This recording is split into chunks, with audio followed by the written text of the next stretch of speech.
오늘은 흔들리지 않는 믿음 위에 서십시오라는 제목으로 하나님의 말씀을 증거하도록 하겠습니다. 날씨가 참 덥습니다. 날씨가 더우면은 자기 자신조차도 조절하기가 참 어렵습니다. 때로는 이 무더위라는 외적 환경이 우리의 신앙마저도 흔들게 할 때가 참 많지요. 가령 오늘은 더워서 교회에 가는 것, 온라인으로 예배를 드릴까? 영상으로 말씀을 들을까? 그럴 수 있는 것이죠. 흔들리지 않는 믿음 위에 서는 것이 무엇일까? 여러분들 각자가 생각하는 개념과 해석이 가능할 것입니다. 오늘 말씀을 잘 생각하시면서 과연 흔들림이 없는 믿음이란 어떤 것이고 우리가 왜 그 흔들림이 없는 믿음 위에 서야 되는가를 깊이 고민하고 또 마음에 다시금 결단하는 시간이 되었으면 좋겠습니다. 참 많이 덥습니다. 그리고 습한 날들의 연속이 있지요. 많은 사람들이 무더위에 다소 지쳐 있습니다. 그래서 어디선가 시원한 바람이 불어오기를 원하고 다들 시원한 온도를 유지하고 있는 실내로 들어가곤 하지요. 언제부턴가 이 기후라는 것이 재앙이라는 이야기로 해석될 정도로 참 위기의 순간이 되어버렸습니다. 계절의 변화를 통하여서 우리가 겪게 되는 것은 기대와 두려움이 아닐까 생각합니다. 빨리 여름이 가고 가을이 왔으면 좋겠다라는 기대. 추운 겨울에는 빨리 여름이 와서 물놀이 하고 싶다. 따뜻해지고 싶다. 언제나 이 기후라는 것조차도 우리에게 기대와 더불어서 두려움을 동시에 주는 것 같습니다. 변화라는 것 세상의 이치입니다. 변화를 두려워하지 마십시오. 그 변화는 우리를 유익하게 하고 성숙하게 하는 것이죠. 사자성어의 해석처럼 꽃처럼 피어날 때가 있지만 말라 비틀어질 때가 있다. 흥성할 때도 있지만 쇠할 때도 있다. 밀물과 썰물이 교차하면서 바닷물은 더욱더 푸르게 보이는 것이다. 슬픔이 있기에 기쁨이 있고 절망이 있기에 무엇이 있다? 희망이 있다. 그러나 성숙되지 못하고 소망 가운데 살지 않으면 우리 인생은 그저 슬픔과 절망만이 전부인 것처럼 느껴집니다. 하지만 마음이 건강한 사람, 믿음이 있는 사람은 슬픔 중에도 절망 중에도 변화를 기대하며 두려움에 그치는 것이 아니라 기쁨과 희망으로 나아가게 되는 것이죠. 전도서의 말씀에 이런 귀한 말씀이 있습니다. 모든 것이 제때에 알맞게 일어나도록 만드셨다. 누가? 하나님께서. 그때를 알고 사는 것이 철든 인생이라고 하지요. 어린이, 어리석다라는 뜻입니다. 어린이를 얕잡아 보는 것이 아니라 어릴 적 잘 모릅니다. 어른은 대단한 존재가 아니라 시간과 경험을 통하여서 성숙되어 가는 단계에 이른 사람을 칭하는 것 아니겠습니까? 그래서 어른이 되면 철들어야 됩니다. 철없는 어른은 어린아이, 어리석음과 같은 것이겠죠. 인생살이라는 게 우리의 기대와 예측대로 잘 풀리지가 않습니다. 때로는 비애감을 느낄 때도 참 많습니다. 비애감을 느끼면서도 우리는 참 사람의 길을 걸어야 합니다. 왜? 우리에게는 하나님께서 믿음을 주셨고 구주와 복음을 통한 삶의 기반을 든든히 세워주셨기 때문입니다. 순례자는 어떤 존재입니까? 때로는 낯설고 어려워도 자기가 가야 될 길을 묵묵히 가는 존재입니다. 어떻게 생각하고 어떤 자세로 임하느냐에 따라서 우리 인생의 질과 깊이는 다릅니다. 특별히 이 어려운 때일수록 우리가 인생을 잘 살아낼 수 있기를 바랍니다. 그러기 위해서라도 믿음을 든든히 세워가는 우리 모두가 되었으면 좋겠습니다. 사도 바울은 자기를 성찰의 대상으로 늘 삼았던 존재입니다. 하나님과 십자가 앞에서 자기를 늘 객관적으로 분석하고 성령의 음성을 통하여서 나는 어떤 존재인가? 어떤 도우심을 입어야 되는가? 그리고 나는 어떤 삶의 결과를 맺어야 되는가를 늘 고민했던 존재였습니다.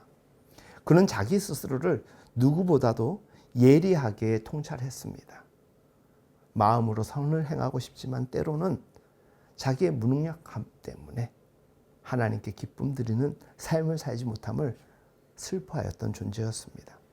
그는 속사람으로는 하나님의 법을 사랑하였지만 그의 고백처럼 다른 법이 자기를 포로로 삼았다라고 고백합니다. 그래서 스스로 나는 비참한 사람이라고, 누가 이 죽음의 몸에서 나를 건져 주시겠는가라고 하나님께 탄원하듯이 도움을 간절히 구했던 믿음의 사람이었습니다. 사랑하는 여러분, 자기를 돌보는 사람, 자기를 냉정하게 생각할 수 있는 사람은 그 인생의 확장성이 가능한 사람 아니겠습니까? 바울은 비참함 속에 머물지 않았습니다. 슬픔과 좌절의 순간 속에서도 기쁨과 소망 가운데 도전하였던 사람이었습니다. 하나님의 은혜가 그를 사로잡자 그는 놀라운 변화를 경험하게 됩니다. 이 변화라는 것은 하나님의 주권 가운데서 모든 것을 하나님께서 이루시는 그 변화가 아니라 하나님께서 동기와 그 이유를 분명히 우리에게 알려주실 때 우리의 의지적 노력이 더하여져서 이루어내는 변화라는 것이에요. 감나무 밑에서 입을 떡하니 벌리고 있는 자는 세상을 살아갈 수가 없는 것입니다. 그리스도 예수 안에서 생명을 누리게 하는 성령의 법이 죄와 죽음의 법에서 해방하여 주심을 믿기 때문에 그는 더 이상 좌절할 수가 없었습니다. 그의 험난한 인생길, 사방이 우겨쌈을 쌓는 그런 상황 속에서도 그는 그가 마땅히 해야 될 일들을 즐거이 할 수가 있었습니다. 육신에 속한 생각은 성경은 분명히 전합니다. 죽음이라고. 성령에 속한 생각은 생명이요 평화라고 로마서 8장에 기록되어 있습니다. 명예와 이득과 권력에 집중되었던 삶이 생명의 삶으로 전환되었을 때 바울의 인생은 완전히 바뀌었습니다. 그는 하나님의 놀라운 섭리를 알아차리게 됩니다. 우리가 은혜를 경험하게 되면 하나님의 뜻을 알게 됩니다. 그리고 그 뜻을 삶의 목적 삼습니다. 하나님께서는 이미 정하신 사람들을 부르시고 또한 부르신 사람들을 의롭게 하시고 의롭게 하신 사람들을 영화롭게 하신다. 저는 여러분 모두가 저도 그렇고 이 믿음과 이 소망 가운데 거하였으면 좋겠습니다. 우리가 하나님의 백성으로서 온전히 삶을 살아낼 때 우리와 동행하시는 하나님께서 우리의 삶을 어떻게 변화시킬 것에 대한 기대가 있었으면 좋겠습니다. 바울에게는 이 확신이 있었던 것입니다. 그래서 로마서 8장을 보면 유독 믿음 안에서 살아가는 삶의 든든함을 이렇게 표현하고 있는 것이죠. 들어보십시오. 하나님을 사랑하는 사람들, 곧 하나님 뜻대로 부르심을 받은 사람들에게는 모든 일에 합력하여 무엇을 이룬다? 선을 이룬다. 하나님이 우리 편이시면 누가 우리를 대적하리요? 누가 우리를 그리스도의 사랑에서 끊을 수 있겠는가? 환난입니까? 공고입니까? 박해입니까? 굶주림입니까? 헐벗음이요 위협입니까? 칼입니까? 아닙니다. 아주 단호하게 사도 바울은 확신에 차서 이야기합니다. 그 무엇도 끊을 수가 없다. 그리스도 예수 사랑 안에서. 이런 강력한 고백 끝에 바울은 세상의 어떤 것도 우리 주 예수 그리스도 안에서 하나님의 사랑에서 끊을 수 없다라고 하곤 하는 것입니다. 저는 이 험난한 세상을 살아가는 우리가 하나님의 동행하심 속에서 우리는 안전하다라는 것을 늘 사도 바울처럼 고백하는 믿음의 사람들이 될 수 있기를 간절히 소망합니다. 이 확신은 어디에 있었겠습니까? 믿음 위에 있었다는 것입니다. 심지어 그는 그의 남은 고난을 자기 몸에 채우는 것을 꺼리지 않겠다라고 고백하는 것입니다. 이 고백이 어떻게 가능할까? 예전엔 불평불만했던 삶이었는데 내가 하나님의 은혜로 하나님의 자녀가 되고 구원의 확신을 얻은 그 순간 이후로 생각해 보니까 이미 하나님은 내게 넘치는 은혜를 주셨다라는 거예요. 그 구원과 비교할 수 없는, 내가 대가를 치를 수 없는 세상의 그 어떤 것도 감당할 수 있겠다라는 것입니다. 이것이 삶의 자세일 때 그 존재는 무서운 것입니다. 그의 믿음은 그 스스로를 마치 화산이 폭발하듯이, 그리고 희모리 장단에 맞춰 춤을 추듯이 폭포가 쏟아져 내리는 것처럼 아주 장엄하면서도 아름답게 그의 삶을 변화시켜 갑니다. 그는 또한 기쁨과 소망만을 강조했던 삶이 아닙니다. 때로는 인생의 슬픔마저도 그는 잘 해석하고자 하였던 것입니다. 나에게는 큰 슬픔이 있고 내 마음에는 끊임없는 고통이 있습니다. 바울의 고백입니다.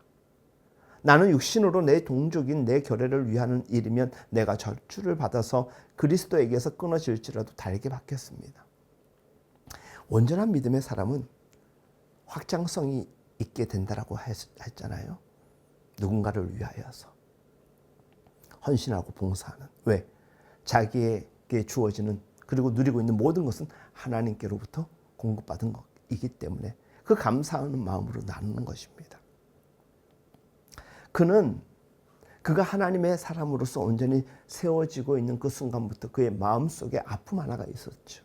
그것이 오늘 우리가 함께 읽었던 본문에도 등장합니다. 동족에 대한 안타까움이었습니다. 예수님과 더불어 하나님 나라가 도래했건만 동족들은 여전히 진실한 믿음을 터치하지 못하고 있었기 때문입니다. 그들 스스로 선민이라고 자부심을 품고 있지만 선민답게 살고 있지를 않는 것입니다. 율법 백성임을 자처하면서도 율법의 완성이신 하나님을 받아들일 생각이 전혀 없어 보였던 것입니다. 그럼에도 불구하고 미워도 고와도 자기 동족이라는 것을 그는 잊지 않았기 때문에 그는 자기 동족을 위한 전도에 힘쓰었습니다. 그게 그에게 부여된 삶의 몫이었고 그것을 사명으로 받아들였던 것이지요. 고심 속에서 바울은 이렇게 고백하지요. 이스라엘이 걸려 넘어져서 완전히 쓰러져 망하게끔 되었습니까? 그가 이렇게 고백했던 이유는 무엇입니까? 여전히 소망을 가지고 있다는 것입니다. 걸려 넘어지다, 쓰러지다, 망하다 비슷한 단어의 연속입니다. 마치 절망처럼 느껴지지만 끝이 다른 것이죠. 쓰러져 망하게끔 되었습니까? 아니라는 것이에요. 바울은 이 질문에 대하여 아주 단호하게 다시금 언급하죠. 그럴 수 없다라는 것이에요. 하나님의 역사, 하나님의 섭리는 우리를 그렇게 내버려 두지 않는다라는 것입니다. 보여지는 현상에 대하여 강력하게 부정하는 동시에 그 현상 위를 덮을 하나님의 임재와 하나님의 능력을 믿는 것이죠. 마음을 열어 복음을 영접하지 않는 유대인이라 할지라도 하나님의 나라가 임할 그날을 그는 기대하고 확신하였던 것입니다. 바울은 두 가지 증거를 제시합니다. 이유를 제시하는 것이죠. 첫 번째는 자기 자신을 두고 이야기를 하는 것이에요. 사도 바울이 어떤 존재였습니까? 그가 믿음의 은혜로 어떤 사람이 되었습니까? 그는 그 자신을 통하여서 임재하신 하나님의 법과 하나님의 놀라운 인도하심이 그가 사랑하는 동족들에게 분명히 이어질 것임을 확인하였고 그러기 위해서라도 하나님은 자신을 세웠다라고 생각하는 것이죠. 그렇기 때문에 자기 동족을 포기하지 않았다는 것입니다. 둘째는 남은 자 사상이죠. 이것은 성경에 흐르는 아주 중요한 신학적 핵심이기도 합니다. 엘리야는 바알의 선지자들과 대결할 후 자기 시대의 풍조에 절망했습니다. 그는 하나님께 백성들의 죄를 고발했습니다. 그들이 예언자들을 죽이고 주님의 제단을 헐어버렸고 남은 것은 자기 혼자라고 탄식하였습니다. 그때 하나님이 뭐라고 말씀하십니까? 내가 너에게 무릎 꿇지 않을 7,000명을 붙여주겠다라는 것입니다. 남겨져 있다라는 것입니다. 바울은 이 말씀 속에서 상기하게 되는 것이죠. 아, 우리의 삶의 자리에 하나님의 은혜는 철회되지 않는구나. 여러분들 분명히 기억하십시오. 하나님은 여러분들을 정말로 사랑하십니다. 내 인생이 왜 이 꼴아지일까라고 탄식하는 그 순간에도 잊지 마십시오. 무엇을? 하나님은 여전히 나를 사랑하신다라는 것. 우리를 향한 놀라운 계획을 가지고 계시다라는 것.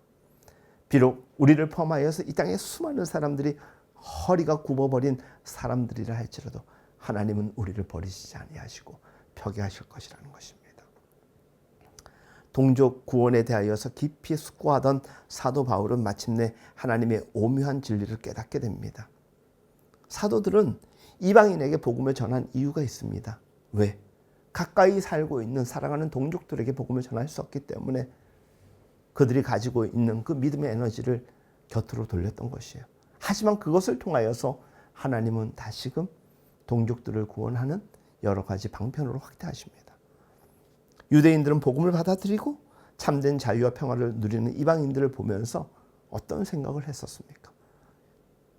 자기들도 받아들이면 되는데 받아들이지는 않으면서도 그들이 누리는 그 기쁨과 그 평화를 시기하고 질투하였던 것입니다. 세상 살아가는 사람들 중에서 가장 어리석은 사람은 남들을 보면서 그냥 한없이 시기 질투하는 존재들입니다. 그들이 누리고 그들이 가지고 있는 그 모든 것들에 대하여서 시샘 부릴 게 아니라 나도 저런 것을 누리고 소유하기 위해서라면 내가 노력하면 나도 그렇게 되는 것이에요. 자신은 노력하지 않으면서 한없이 바라만 보고 심지어 시기 질투가 비판과 비난으로 가는 경우도 얼마나 많은지 모릅니다. 유대인들이 이방인들을 보면서 그런 생각을 했던 것입니다. 이방인들 가운데서도 순교자들이 많이 여기저기에서 세워졌습니다. 결코 한 인간으로 따지자면 아름다운 죽음의 모습은 아닐 수 있습니다. 그렇지만 숭고하였습니다. 사람들은 이야기합니다. 저들이 언제부턴가 왜 저렇게 기뻐하는 것일까? 언제부턴가 저들은 왜 저렇게 평화할까? 이유는 간단합니다. 그들에게 전달되어진 스며든 복음의 능력이기 때문입니다. 그들 스스로도 받아들이면 되는데 그들은 받아들이지 않았습니다. 그러나 그것 또한 은혜로 가는 통로입니다. 때로는 질투라는 것도 은혜의 통로가 될 수 있습니다. 스스로를 자극하기 때문인 것이죠. 스스로는 부정할지라도 내가 그 영향권 안에 들어가는 것입니다. 이방인의 선교와 전도를 통하여서 유대인들은 영향을 받고 있었다는 것입니다. 이스라엘의 허물이 세상의 부요함이 되고 이스라엘의 실패가 이방 사람의 부요함이 되었다면 이스라엘 전체가 바로 설 때에는 그 복이 얼마나 더 엄청나겠는가. 사도 바울은 포기하지 않았습니다. 이방인 선교 가운데서도 자기 동족을 위한 선교에 대한 그 소망을 놓지 않았던 것이고 어쩜 더 큰 소망 가운데 거하였습니다. 여러분들, 하나님의 하시는 일은 언제나 우리의 생각을 뛰어넘습니다. 이사야도 같은 진심으로서 이렇게 이야기합니다. 하늘이 땅에서 높듯이 나의 길은 너희의 길보다 높으며 나의 생각은 너희의 생각보다 높다. 하나님의 섭리가 그렇다라는 것입니다. 더딘 것 같지만 빠르고 두루뭉실한 것처럼 보일지라도 느껴질지라도 예리합니다. 그리고 복잡한 것 같지만 간단합니다. 성경이 66권에 이 수많은 말씀으로 기록되어 있지만 그 뜻은 간결합니다. 그 속도와 방식을 알지 못하는 사람은 조바심이 가득할 뿐입니다. 구원은 받고 싶은데 구원의 기쁨이 없는 오늘 우리 시대의 그리스도인들, 주일날 예배드리는 이들이 얼마나 많은지 모릅니다. 하지만 생각 외로 하나님의 복음은, 구원의 은혜는 간단하게 우리에게 정의될 수가 있는 것이죠. 하나님은 인간의 어리석음과 결함까지도 이용하셔서 당신의 세우신 구원 계획을 이루어 가십니다. 저는 하나님은 참으로 유연하신 분이라고 생각합니다. 당신의 세우신 계획을 이루기 위하여서 언제나 우리를 지켜보시고 우리에게 가장 좋은 길로 인도하시려고 노력하십니다. 인간을 가리켜서 계기적 실존이라고 이야기한 사람이 있더라고요. 어떤 계기를 통하여서 우리는 삶의 방향을 돌려놓는다라는 것이에요. 돌려놓다. 기독교 용어로 회개가 되겠죠. 하나님의 은혜가 임하면 우리는 돌아설 수 있게 되는 것이고, 그 과감한 결단인 돌아섬을 통하여 우리는 이전에 생각하지 못했던, 살지 못했던 삶의 자리에 거할 수 있는 것입니다. 성 어거스틴의 고백록에 나오는 이야기 하나 전해드리고자 합니다. 그는 명예와 이득과 또 결혼에 허덕이고 있을 때 주님은 웃고 계셨다고 말합니다. 그런 욕구들로 인하여서 너무 쓰디쓴 곤경에 처해 있다라고 이야기합니다. 어느 날 그는 황제에게 바칠 축사를 짓고 있었습니다. 수사학자였던 그에게 축사를 쓰는 것이 크게 어려운 일은 아니었을 것입니다. 하지만 왠지 이번 축사를 쓰는 것은 내키지 않다라는 마음이 들었던 것이죠. 그는 축사라면 을의 거짓말이 태반이고 그 거짓말쟁이에게 식자들이 박수갈채를 보내는 것이라고 어쩌면 비관적으로 생각하고 있던 그때였던 것 같습니다. 그 일에만 정신이 팔려서 생각에 허덕이고 있을 때 그는 밀라노의 한 거리를 지나가면서 불쌍한 거지 한 사람을 목도 지켜보게 됩니다. 배가 불러서 그런지 그는 싱글벙글 히덕거리고 있었습니다. 어거스틴은 문득 이런 생각이 들었고 주변에 있는 벗들에게 이렇게 이야기하였다고 합니다. 우리가 미친 탓으로 당하는 고민이 얼마나 많습니까? 내가 여태 그랬듯이 고달픈 노력을 우리가 다 해왔어도 탐욕의 채찍 아래서 불행의 짐을 지고 가면 지고 갈수록 더 무거워질 따름이고 결국 남부럽지 않는 낙을 맛보자는 것이 우리의 소망이라면 저 거지는 우리보다 앞서고 그나마 우리는 거기까지도 도달하지 못한 것 아니겠습니까? 라고 읊조립니다. 어거스틴은 학식이 있다 하여 저 거지보다 낫다는 증거는 어디에도 없다라는 것을 이야기하는 것이죠. 높은 사람들을 기쁘게 해주는 것에만 정신이 팔린 자기를 오히려 비참하게 생각했던 그 고백을 담았던 것입니다. 이 경험이 그로 하여금 그리스도께로 인도하였던 단초라고 그는 실로 토로합니다. 하나님이 하시는 일은 언제나 오묘하기 이를 데 없습니다. 사랑하는 여러분, 이방인의 사도를 자처하는 바울, 동족들에게 질투심을 일으켜서 그 가운데서 단 몇 사람이라도 구하고 싶다라고 그는 늘 소망하고 기도하였던 것입니다. 유대인들을 버리심으로써 유대인이 아닌 이들에게 구원의 문이 열렸다라는 것은 완전한 포기가 아니라 새로운 도약을 위한 어떻게 보면 수정 계획을 통하여서 더 완전한 계획으로 인도하시고자 했던 하나님의 뜻이었던 것입니다. 로마서 11장 16절에 나무는 온덩이도 그러하고 뿌리가 거룩하면 가지도 그러합니다. 우리가 오늘 함께 마지막에 읽었던 말씀입니다.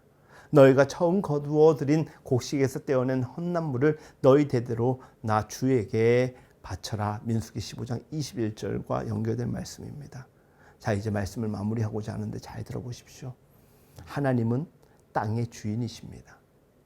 우리 인생의 주관자이십니다. 그렇게 이스라엘 땅에서 거둔 첫 열매를 하나님께 바치는 것은 마땅한 것이겠죠. 우리가 은혜를 입었다면 우리의 삶에 감사함은 당연한 것입니다. 하나님께 바칠 때 나머지도 거룩해지는 것입니다.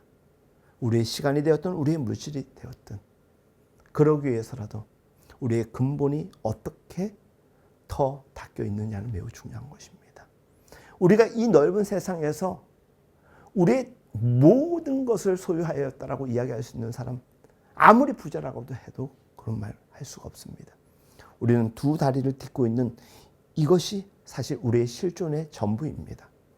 하지만 우리가 선 땅에 서 있는 우리가 믿음 위에 든든히 서 있다라면 우리의 모든 땅은 하나님의 나라가 될 것이고 우리로 하여금 기쁨과 은혜의 땅이 될 것이라는 것입니다. 그러니 우리가 사실 바로 잡아야 될 것은 세상의 정의요 공의를 이야기하면서도 나 자신에 집중하면 되는 것입니다. 이 세상이 아무리 넓다 하더라도 내가 거하고 있는 이 두 다리 딛고 있는 이 터, 우리의 가정, 우리의 일터, 그곳을 거룩하게 만들어가고 믿음 위에 든든히 세운다면 거기서 더 확장성이 발전해 나아가는 것 아니겠습니까? 복음이 바울을 통하여서 전달되어지고자 할 때 유대인들은 무참히 거부합니다. 그래서 선회하는 것이죠. 이방인들을 수용하고 그들에게 하나님 말씀을 전합니다. 그랬더니 유대인들에게 질투가 일어납니다. 그리고 그들에게 점점 회복이 이루어져 갑니다. 그리고 이방인, 유대인 할 것 없이 하나님의 나라가 조금씩 더딜지라도 세워져 가는 것이죠. 그것이 바울이 하나님이 일찌감치 주셨던 지혜였던 것이고 그가 살아 갔던 시간들이었습니다. 이것이 하나님의 섭리입니다. 우리도 가끔은 우리가 생각하지 않았던 삶의 어긋난 길, 그것으로 인도함을 받아서 힘겹게 억울하게 느껴질 때도 참 많을 것입니다. 하지만 하나님이 우리를 포기하지 않는 이상 그 길 또한 우리를 위한 하나님의 계획된 길이라는 것을 받아들이시면 인생은 더 가치 있게 기쁘게 그리고 절망과 슬픔이 아니라 소망과 기쁨으로 변화되어 가는 것이죠. 하나님은 우리의 실수와 오류를 통해서도 구원을 이루어 가십니다. 만약 우리가 죄를 져서 그것으로 단죄받는 것이 전부라면 우리는 이미 이 세상에 존재할 수가 없겠죠. 우리의 무능력함과 실수와 오류를 통하여서도 여전히 우리는 생명을 보존하고 있고 이렇게 하나님 앞에서 몸부림치고 있다는 것은 하나님의 계획이 계속적으로 철회되지 않고 유지되고 있기 때문 아니겠습니까? 하나님은 우리의 몸과 마음을 당신의 거처로 삼으시려고 합니다. 하나님께 내어드리십시오. 그렇게 되면 우리의 말과 우리의 행동이 주님의 뜻 안에 거할 것입니다. 하나님을 모든 가치 판단의 중심에 놓고 사십시오. 마지막 오늘 우리가 읽었던 본문의 말씀, 뿌리가 거룩하면 가지도 그러하다. 뿌리가 거룩한 즉 가지도 그러하다. 우리가 하나님의 터 위에 든든히 뿌리를, 믿음의 뿌리를, 삶의 뿌리를 내딛고 거룩해진다라면 그 뿌리를 통하여서 연결되어지는 가지는 풍성한 열매로 가득하지 않겠습니까?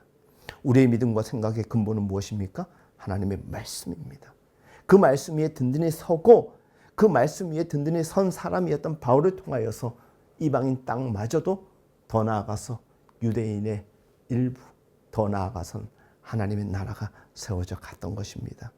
믿음 위에 든든히 서 있기만 한다면 어떤 것은 비바람과 폭풍우 속에서도 흔들림은 있을 수 있을지라도 뿌리 뽑히는 일은 없는 것입니다.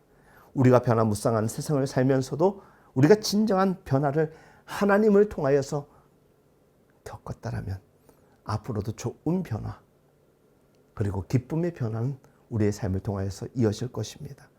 우리의 신앙마저도 구주와 복음 앞에 바울처럼 자신을 정확하게 바라보는 그런 가운데서 믿음으로 더욱더 성숙되어 가고 뿌리를 든든히 내리게 된다라면 우리도 바울처럼 어떤 상황에서도 하나님 나라의 일을 감당할 것이고 그것을 통하여서 우리는 선한 열매로 하나님께 보고하며 영광 올리지 않겠습니까? 부디 변화가 우리에게 끼치는 두려움에 함몰되지 마시고 진정한 변화를 위한 흔들리지 않는 믿음 위에서 담대하게 걸어가십시오. 지속 가능하고 흔들림 없는 삶을 통하여 하나님은 이 모든 일들을 저와 여러분들을 통하여서 이루어 갈 것입니다. 사랑하고 축복합니다. 우리 함께